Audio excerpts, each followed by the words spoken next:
नमस्कार, अस्सलाम वालेकुम। मैं रमज़ान आप सभी दर्शकों का बहुत स्वागत है और खैर मकदम करता हूँ। हम आपको रोज़ाना एक नई ग्राम पंचायत से रूबरू करा रहे हैं जहाँ पर सरपंच की 5 साल होने को हैं। 5 साल में क्या कार्य हुए हैं, इन तमाम जो ये विषय हैं इन पर बात करने के लिए हम सीधे सरपंच से रूबरू होते हैं। लेकिन दर्शकों बता दें, आज हम मौजूद हैं पहाड़पुर ग्राम पंचायत में और हमारे साथ सरपंच साकिर हुसैन मौजूद है। बहुत बहुत स्वागत है आपका। सबसे पहले शुक्रिया, मेहरबानी रमज़ान जी, आपका तहे दिल से गांव में आने का शुक्रिया अदा करता हूं। और जो भी कार्य हुए हैं, जो आप पूछना चाहते हैं, मैं उसके लिए हमेशा 24 घंटा तैयार हूं। जब आपका दिल करे। जो इस सरकार ने हरियाणा में बीजेपी सरकार को 6 साल हो गए, 6 साल में जो मुझे किसी भी संस्था के ज़रिया, किसी कंपनी के ज़रिया या किसी पॉलिटिशियन के ज़रिया जो भी पैसा आया है वो मैंने लगाया है। पहली बात तो 6 साल के अंदर बीजेपी सरकार ने एक कौड़ी तक मुझे नहीं दिया। ये भेदभाव करते हैं और भेदभावना पे ही इनकी सरकार चलती है। और जो भी मेरे पास PRY का या किसी और संस्था का पैसा आया है वो मैंने लगाया है। उसका मैं जवाब दूंगा जब आप मुझसे पूछेंगे कितना पैसा आया, कितना लगाया। बिल्कुल सरपंच साहब, मेरा सवाल यही है कि शुरुआत में जब सरपंच बने तो भेदभाव सरकार ने किया तो उस वजह से नहीं कर पाए, लेकिन 5 साल पूरे होने को है, किस तरह के गांव में काम हुए हैं और शुरुआत में क्या दिक्कतें थी? इस बीजेपी सरकार में मेरे पास दिक्कत ही दिक्कत है। और मेरे लिए नहीं, जितने भी सरपंच हैं मेरे आसपास के गांवों के, ज़्यादातर उनके लिए दिक्कत है, क्योंकि हम दूसरी पार्टियों से जुड़े हुए लोग हैं। इस वजह से इन्होंने कभी ये नहीं सोचा कि ये भी इंसान है या ये भी गाँव के जिम्मेदार आदमी हैं या किसी संस्था को ये भी चला रहे हैं। इन्होंने कभी भी ऐसा नहीं सोचा, हमेशा ही भेदभाव समझा। मेरे पास PRY के अलावा और एक और संस्था है, उसके अलावा कोई कभी भी पैसा नहीं आया 6.5 साल में। उसमें से मैंने 17.5 लाख के आसपास एक गांव के ओर से दूसरे गांव तक एक नाली बनाई है और एक मैंने रास्ता बनाया है तकरीबन 550 फीट का। और तकरीबन एक कुआं था मेरे गांव में, उसका मंडल वगैरह और उसके वहाँ से दोबारा से उसको छटवा करके वो मैंने कराया 6.5 साल में। और कई रास्ते दबे हुए थे वो उठवाए हैं, जिसमें नई टाइलें लगाई है। बाकी कुछ पैसा मेरे पास PRY का और था, उसमें से मैंने कुछ टाइल भी मंगाई हैं। 2-3 गलियां हैं। गांव में विकास के कारण बहुत सारी कमी है कि विकास नहीं कर पाया।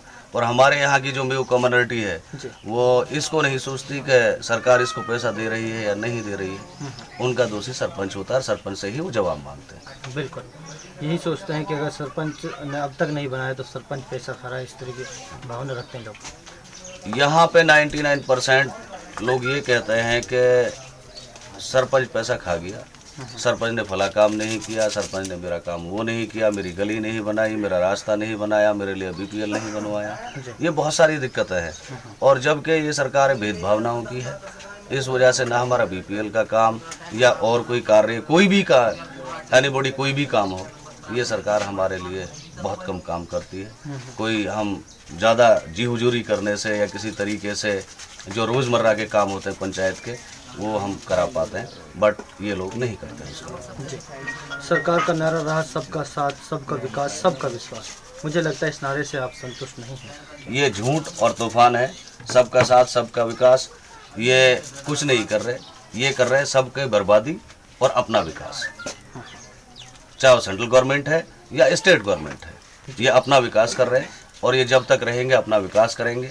इनके पास नारे मुद्दे ये मंदिर, मस्जिद, हिंदू मुस्लिम, पाकिस्तान, हिंदुस्तान, इसके अलावा इनके पास ना कोई बात है, ना कोई विकास की बात करते हैं, ना किसी को रोज़गार देने की बात करते हैं, ना किसी को आज तक नौकरियां हैं। ये कह रहे थे कि 2 करोड़ नौकरियां हम देंगे, बजाय 2 करोड़ के मेरे नज़रिया से 10 करोड़ नौकरियां इन्होंने उल्टी छीन ली हैं। और वो दर बदर भटक रहे हैं वो लोग और नौकरियां खा गई है सरकार। और देश हमारे बिल्कुल उस कगार पे पहुंचा पड़ा है। हमारा देश का नाम ये कह देता है कि भाई हम अमेरिका जैसा हम यहाँ पे बना देंगे, लंदन जैसा हम यहाँ बना देंगे, पेरिस जैसा बना देंगे। मुझे ऐसा लग रहा है कि मेरा गांव जैसा भी ना बना पाए हिंदुस्तान को। लंदन, अमेरिका और पेरिस तो बहुत बड़ी बात है। ठीक बात है। जनाब, गाँव को आप किस नज़रिए से देखते हैं? कुछ विकास हुआ है, कुछ नहीं हुआ है, इस तरह से भारतीय जनता पार्टी सरकार? भारतीय जनता पार्टी के सिस्टम में वो बुराइयाँ गांव हमें देता है, सरकार को भी देता है, हमें भी देता है। ये तो हमें पता है सरकार हमें पैसा नहीं देती, और सरकार ने पैसा हमें दिया है तो हमसे जवाब मांगे। सही।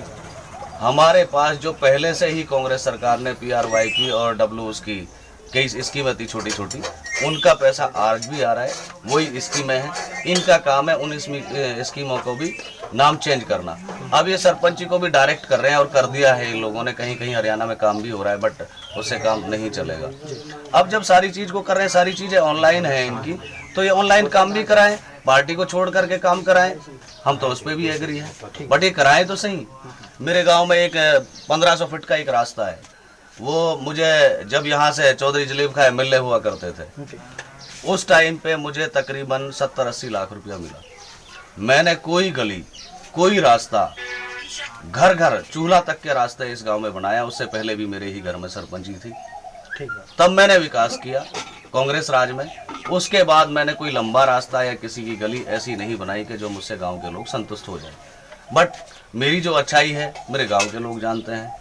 इंशाल्लाह मुझे उम्मीद है फिर भी मैं सत्ता में आऊँगा और लोगों का अपनी तरफ से भी काम करूँगा। सरकार करे ना करे, मैं अपने गांव के साथ हमेशा खड़ा हूँ, रात को दिन को, और खड़ा रहूँगा। जैसे आपने जिक्र किया फिर से भी सत्ता में आएंगे, तो आपकी बार जिस तरह से सीट जनरल है आपके गाँव में? सॉरी, जनरल है सीट? हाँ, हमारे यहाँ जनरल है सीट, और इंशाल्लाह अपने गांव की तरफ से, अपनी पार्टी की तरफ से मैं ही कैंडिडेट रहूँगा और इंशाल्लाह दोबारा मैं चुन के आऊँगा। बिल्कुल।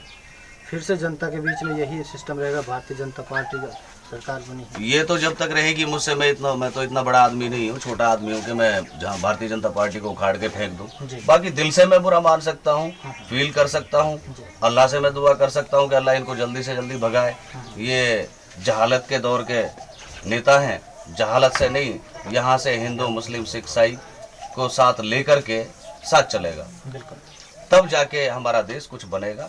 और जो हमारे यहाँ हमारी बरादरी का जो सिस्टम है, जो हमारे यहाँ राजीनामा, हर एक दूसरे का जो चलन है, एक दूसरे के साथ हिंदू मुस्लिम सिख ईसाई के साथ बैठना है, जो यहाँ मेवात का जो कल्चर है, जो भाईचारा है, वो पूरे हिंदुस्तान में नहीं है। जो पूरे हिंदुस्तान में है वो पूरे हिंदुस्तान में नहीं है, वो हरियाणा में है, और जो हरियाणा में है उससे बेहतर मेवात में है। जनाब, मेवात जिला को भी नीति आयोग ने कुछ साल पहले पिछड़ा हुआ जिला घोषित कर दिया है। 70-72 साल देश को आज़ाद हो गए हैं, लेकिन फिर भी पिछड़ा हुआ है। ये वजह क्या है, क्या सोच रहे हैं इसके बारे में? हमारी एक मेन रीज़न तो ये रही है कि सही बात तो ये है कि हमारे पास कोई लीडर नहीं है जिसको हमारी कम्युनिटी ये मान ले कि ये हमारा लीडर है, चाहे वो हारे चाहे वो जीते। और दूसरी चीज़, राज्यसभा में आज तक हमारा कोई मेंबर नहीं बना जो हमारी बात को बार बार रख सके। और रहा इलेक्शन बाई इलेक्शन से जो बनते हैं लोग, पहले चौधरी खुर्शीद, चौधरी तैयब बना करते थे, अब उनका ज़माना नहीं रहा। अब हमारे यहाँ से चौधरी कृष्णपाल जी हैं, उधर से राव साहब हैं, इन दोनों के हाथ में सत्ता की डोर है। मेरे दिमाग से तो दोनों के दोनों जिलों में, जिला गुड़गांव हो या जिला फरीदाबाद हो, वो मेवात की तरफ आँख उठाकर भी नहीं देखते, सिर्फ वोट बटोरने के लिए जाते हैं। उस टाइम पे लॉलीपॉप देते हैं और ये लॉलीपॉप खिला के और जाके रोड बटोर के अपने घरों में रेसियों में बैठ जाते हैं। ठीक बात। जरा मेरा आखिरी सवाल आपसे ये भी है कि आज के युवा रोजगार दर की ठोकरें खाते फिर रहे हैं, घर गांव में जाएंगे तो बिजली पानी की बड़ी समस्याएं मिलेंगी, इनके बारे में क्या कहें? जो मेन रीज़न है बिजली का, पानी का, नंबर 1 हमारे यहाँ पे जो बिजली का सिस्टम है, जो यहाँ पे वर्कर इन लोगों ने लगा रखे हैं, वो हमारे सिस्टम को नहीं समझ पाते। और हमारे लोग, कुछ चंद लोग होते हैं कि जो शिकायत करें और इस बात को ऊपर तक पहुँचाएं, उनकी बात को दबाई जाता है और उनकी बात को सुनवाई नहीं होती। दूसरी चीज़, आप हमारे जो पड़ोसी गांव है, जिसको हम जटियात भी बोल सकते हैं, उसमें वो सुविधा है जैसे आप दिल्ली राजधानी में, जैसे चंडीगढ़ में या गुड़गांव में या NCR में, पूरे में फरीदाबाद में, बट वो सुविधा यहाँ भी हो सकती है, सरकार गौर करे तो। हमारे मुख्यमंत्री जी भी ये कहते हैं कि नूह पिछड़ा इलाका है, पिछड़ा जिला है पूरा, हमारे प्रधानमंत्री भी इस बात को कहते हैं, बट कहते हैं करते कुछ नहीं है। हम तो इनको मान लेंगे, ये करके दिखाए कि भाई ये पिछड़ा है, हम इसको नंबर 1 जिला बना देंगे हरियाणा में। मुझे तो ऐसा लग रहा है कि बजाय नंबर 1 के इन्होंने तो और बैकफुट पे करने की कोशिश की है, और बैकफुट पे ही है। जब तक हम अपना नेता नहीं चुनेंगे और जब तक सरकार हमारी बात को नहीं मानेगी, जब तक बीजेपी सरकार इस फितूर को निकाल के नहीं फेंकेगी कि ये भी हमारे भाई है, यह इनको हमें साथ लेके चलना चाहिए, जब तक हमारा विकास नहीं हो सकता। दूसरी चीज़, जो मेन चीज़ है वो है एजुकेशन। हमारे तकरीबन 5% बच्चे एजुकेशन लेते हैं, बाकी हमारे यहाँ ट्रक ड्राइवर करते हैं, ट्रक ड्राइविंग करते हैं। उनके लिए भी इस सरकार पे 6.5 साल में आज तक एक लाइसेंस की सुविधा नहीं हो पाई, और वो बच्चे इतने परेशान हैं, वो गाड़ी तो सीख लेते हैं, बट जब उनका गाड़ी चलाने का नंबर आता है उनके पास लाइसेंस नहीं होता। लाइसेंस भाई हरियाणा सरकार बनाएगी, वो सुविधा दे ही नहीं रही, वो बना नहीं रहे। इनसे कोई आदमी आरजे नवीस वगैरह बहुत सारे बैठते हैं अलग अलग ब्लॉकों में, अलग अलग तहसीलों में, जिलों में। मैं 50,000 लूँगा, मैं 1 लाख लूँगा, मैं 10 लाख लूँगा, इस तरीके से लाइसेंस के जमाने उससे ठग जाते हैं। वो उस पैसे को रिकवर करने के लिए फिर बेचारों को और वही फावड़ाई चलाना पड़ता है, मजदूरी करनी पड़ती है। हमारे ज़्यादातर युवाओं के पास ट्रक ड्राइवरी के अलावा कोई और चारा रोजगार नहीं है। हमारी तो मुख्यमंत्री जी से ये भी रिक्वेस्ट है कि इस लाइसेंस वाले सिस्टम को हर ब्लॉक में चालू किया जाए और हैवी लाइसेंस बनाया जाए, जो इनका रोजगार आगे बढ़ सके। मेरा आखिरी सवाल आपसे ये भी लाजमी है कि जो राम मंदिर बन रहा है, ये बनना चाहिए? मैं तो ये चाहता हूं कि जो सुप्रीम कोर्ट का आदेश आया था, हम उस पर कायम हैं और कायम ही रहेंगे। और जो यहाँ पे अभी प्रधानमंत्री जी भी गए, अलग अलग पार्टियों के लोग भी गए, अच्छी बात है। अपनी भावना जिस चीज़ में जो रहती है, जो जिसको मानता वो माने, हमें कोई फर्क नहीं पड़ता। बट मुझे लगता है कि ये ढोंग है सब, ये मंदिर नहीं बनाएंगे, इसको कैश करते रहें। ठीक बात है जनाब। मेरे पंचायत लेवल पर एक और सवाल है, जिस तरह से अब की बार भी आप दोबारा से चुनाव मैदान में सरपंच पद का चुनाव लड़ेंगे, जनता का क्या रुझान है आपकी ग्राम पंचायत का, फिर आप कैसे गांव के साथ, लोगों के साथ जुड़ना काम करेंगे? मेरे गांव के मुखालिफ भी मुआफिक भी हैं जो मेरे लोग, उनसे आप जाके पूछ सकते हैं। मैं कहीं भी रहूं, कहीं भी ना रहूं, मेरा आदमी मुझे कोई भी कॉल कर दे या मेरा मुखालिफ कॉल कर दे, मैं रात के 12 बजे भी उनके पास आता हूं और उनके काम को करता हूं। और ऐसा नहीं, आज से नहीं, मुझे तकरीबन गांव की राजनीति में मेरे फादर के बाद 20 साल हो गए, और 20 साल से मैं इन लोगों के बीच में हूँ, और पूरे हथीन ब्लॉक के लोगों के बीच में हूँ, पूरे ज़िले के लोगों के बीच में हूँ। सबका साथ देता हूँ, बरादरी का काम करता हूँ, पंचायत का काम करता हूँ, लोगों में बैठता हूँ, और उनका हर काम, हर संभव कोशिश करता हूँ कि मेरे आदमी का काम हो। बहुत बहुत शुक्रिया हमसे बात करने के लिए। आपका भी इस गांव में पहाड़पुर ग्राम पंचायत में आने के लिए मैं तहे दिल से शुक्रिया अदा करता हूं। और आपने, मेरी पहली मुलाकात है आपसे, और आपसे मिलकर भी मुझे बहुत बड़ी खुशी हुई। आपने जो यहाँ आए, हमारे गांव की बात सुनी, और भी 2-4 विचारों पे बात हुई, उसके लिए भी आपका तहे दिल से शुक्रिया अदा करता हूँ। धन्यवाद। दर्शकों, अभी हमारे साथ साकिर हुसैन सरपंच पहाड़पुर से जुड़ रहे थे, जिन्होंने गांव के बारे में भी बातचीत रखी, साथ ही सरकार के बारे में भी बताया कि जिस तरह से भेदभाव किया है उस तरह से काम नहीं हो पाया। लेकिन जब हमारे पूर्व विधायक मरहूम बाबा जलीब खां जब मौजूद थे तो उस टाइम बहुत विकास हुआ था।